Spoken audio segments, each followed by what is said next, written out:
Ladies and gentlemen, welcome to this educational seminar on Frederick the Great of Prussia's Masonic status and his involvement in the ancient and accepted Scottish Rite. Today, we will explore the life and legacy of one of history's most enigmatic figures, uncovering his profound influence on Freemasonry and its practices. The significance of Freemasonry. Freemasonry, often shrouded in mystery, is a fraternity with a rich history spanning centuries. Its principles of brotherhood, moral integrity, and intellectual development have influenced countless individuals, including monarchs, statesmen, and thinkers.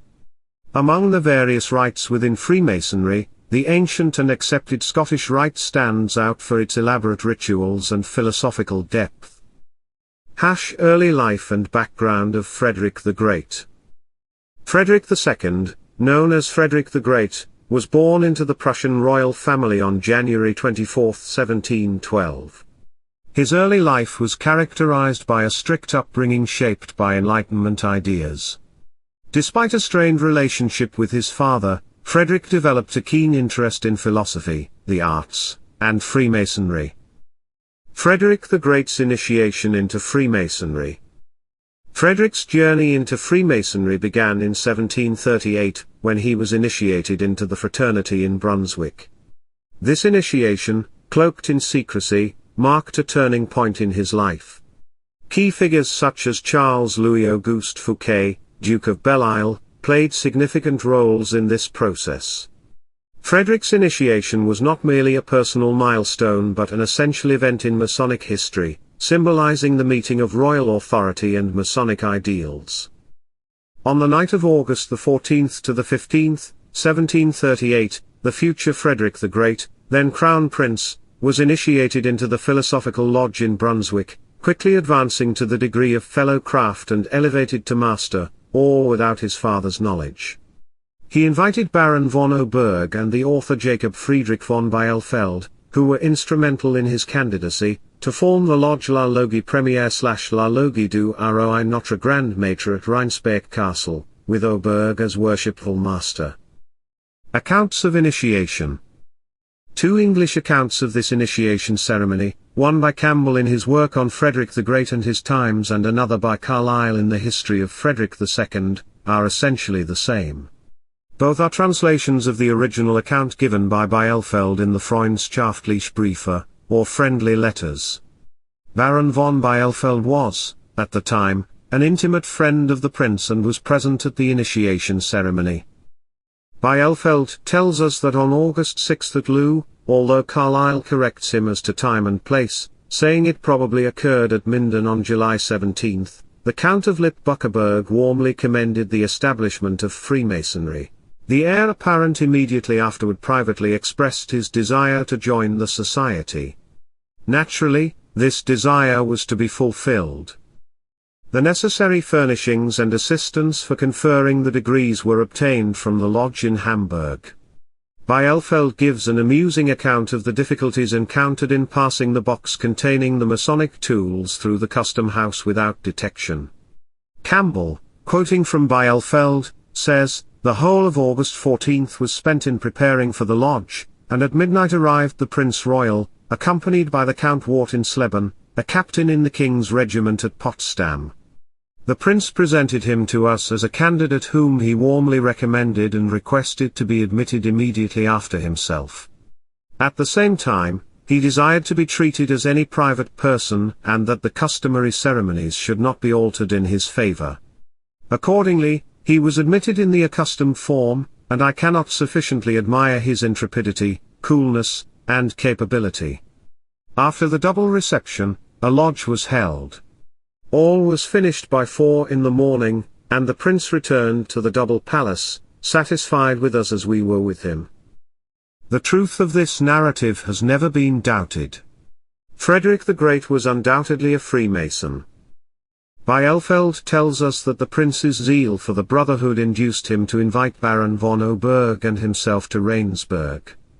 In 1739, they established a lodge, to which were admitted Kaiserling, Jordan, Mühlendorf, Kues, and Fredersdorf, Frederick's servant.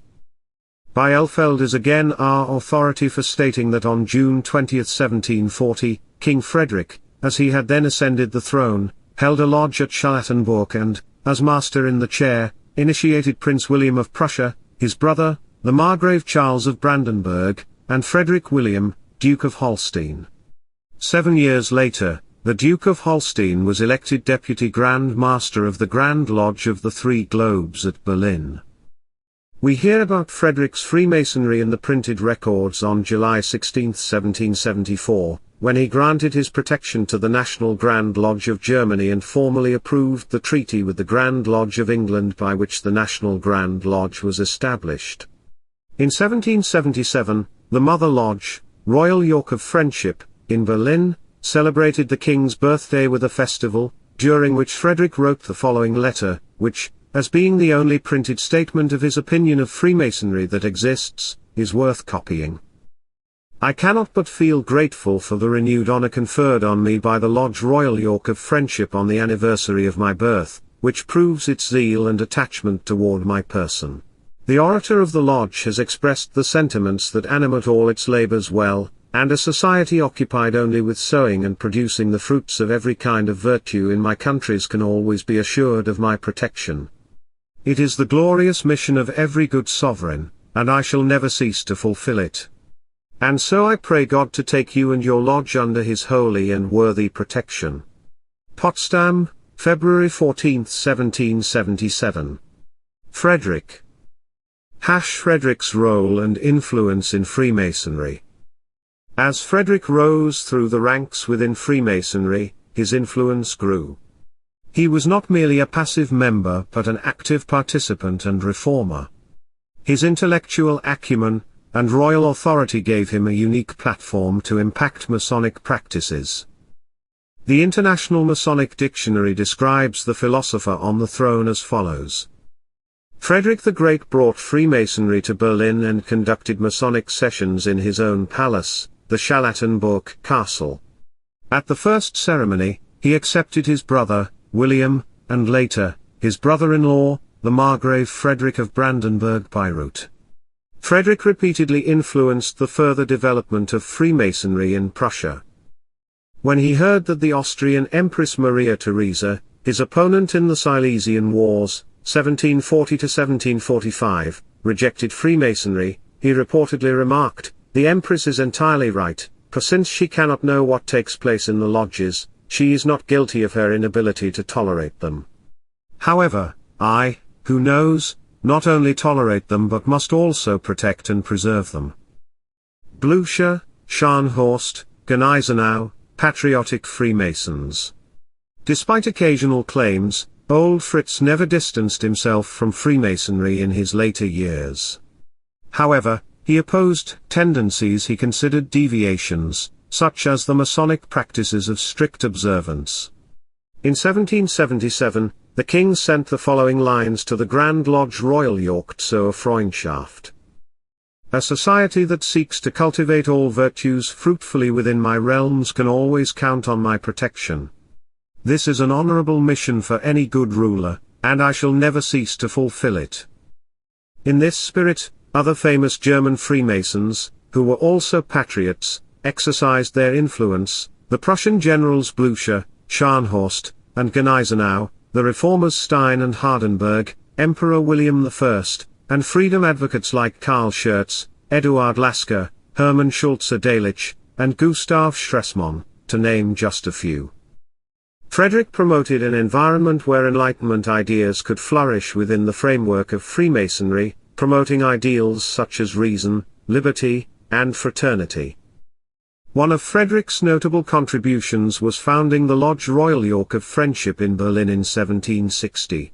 This lodge became a hub of Masonic activity and intellectual exchange, embodying Frederick's vision of a fraternity promoting personal and societal advancement. Establishment and promotion of the Scottish Rite. The ancient and accepted Scottish Rite, rooted in the early 18th century, found its founder in Frederick the Great. The Scottish Rite, known for its complexity and philosophical depth, resonated with Frederick's intellectual pursuits. He is often credited with establishing and promoting this rite, incorporating his philosophical and ethical beliefs into its structure. Frederick's contributions to the Scottish Rite were multifaceted. He introduced various reforms to its rituals and degrees, enhancing their symbolic richness and intellectual rigor. These reforms aligned the Scottish Rite more closely with Enlightenment ideals, emphasizing reason, personal development, and ethical conduct. The Great Constitutions of 1786. One of Frederick's most significant contributions to Freemasonry was creating the Great Constitutions of 1786. These constitutions established a comprehensive framework for governing the ancient and accepted Scottish Rite, ensuring its stability and cohesion.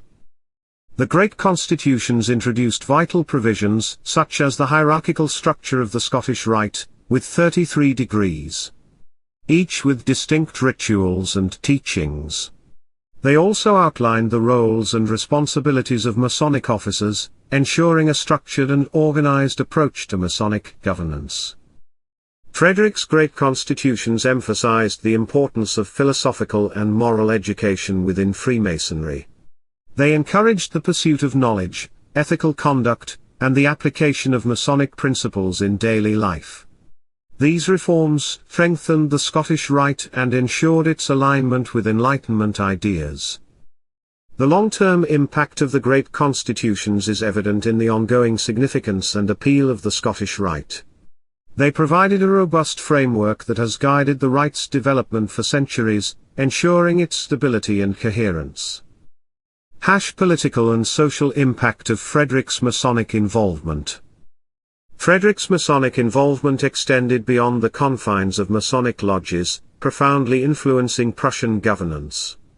His commitment to Masonic principles such as liberty, equality, and fraternity shaped his policies and reforms, leaving a lasting imprint on Prussian society and governance. Frederick's policies on religious tolerance are a notable example of his Masonic influence. He advocated for freedom of religious belief and practice, ensuring that Prussia became a haven for individuals facing persecution elsewhere. This policy reflected Masonic ideals and contributed to Prussia's cultural and intellectual diversity. Frederick's legal and educational reforms were also inspired by Masonic principles. He introduced measures to promote justice, fairness, and accessibility within the legal system, ensuring that all citizens, regardless of social status, could seek redress. His educational reforms aimed to foster intellectual development and critical thinking, aligning with Freemasonry's commitment to personal growth and enlightenment. Frederick's diplomatic relations were also influenced by his Masonic connections. His involvement in the fraternity facilitated connections with other Masonic leaders across Europe, creating a network of like-minded individuals dedicated to societal improvement. These relationships strengthened Prussia's diplomatic standing, and contributed to the dissemination of Masonic ideas across the continent. The legacy of Frederick the Great in Freemasonry.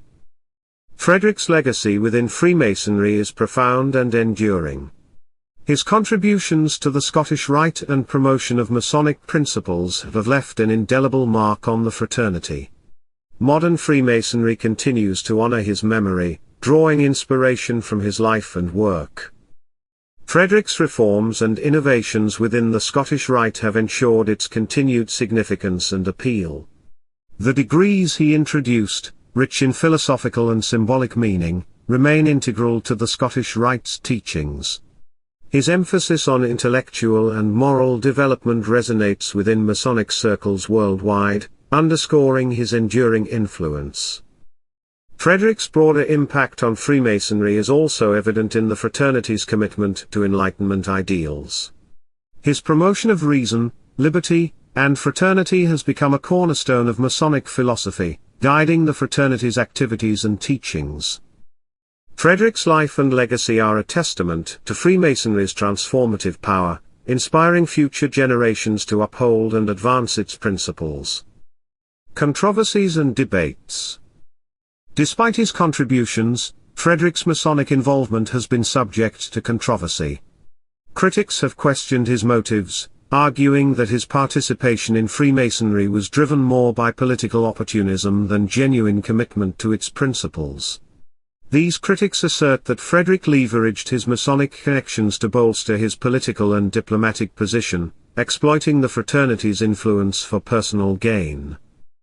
Debates also persist regarding the extent of Frederick's influence within Freemasonry. While some historians credit him with significant reforms and innovations, others argue that his contributions have been overstated. These divergent views reflect Frederick's legacy's complexity and multifaceted nature, underscoring the enduring interest in his life. Despite these controversies, Frederick's influence on Freemasonry remains undeniable. His efforts to integrate Enlightenment ideas into Masonic practices have left a lasting legacy, shaping the fraternity's philosophy and activities. The debates surrounding his motives and influence highlight the complexity of his character, offering a nuanced view of his contributions to Freemasonry. Conclusion. Summary of key points. In summary, Frederick the Great's initiation into Freemasonry began a profound and impactful journey. His active involvement and reforms significantly shaped the ancient and accepted Scottish Rite, leaving a lasting legacy within the organization. His influence extended beyond Masonic lodges, impacting Prussian governance and European diplomacy.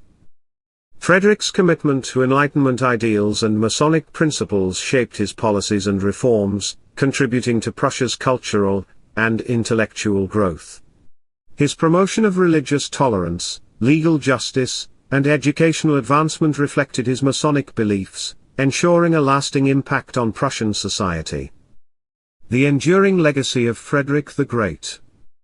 Frederick's contributions to Freemasonry, and his broader historical significance continue to be recognized and celebrated. His efforts to integrate Enlightenment ideas into Masonic practices have left a lasting legacy that resonates with contemporary Masons and historians alike.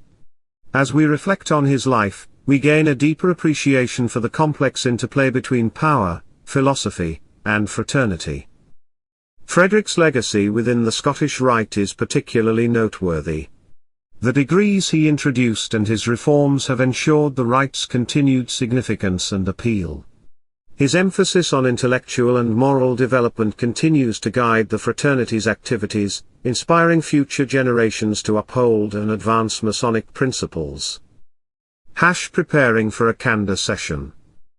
Before we conclude, I encourage you to consider any questions or topics for further discussion. Frederick the Great's life and Masonic involvement offer a rich tapestry of historical and philosophical insights. Let us use this opportunity to explore these topics in greater depth and engage in a meaningful dialogue about his legacy.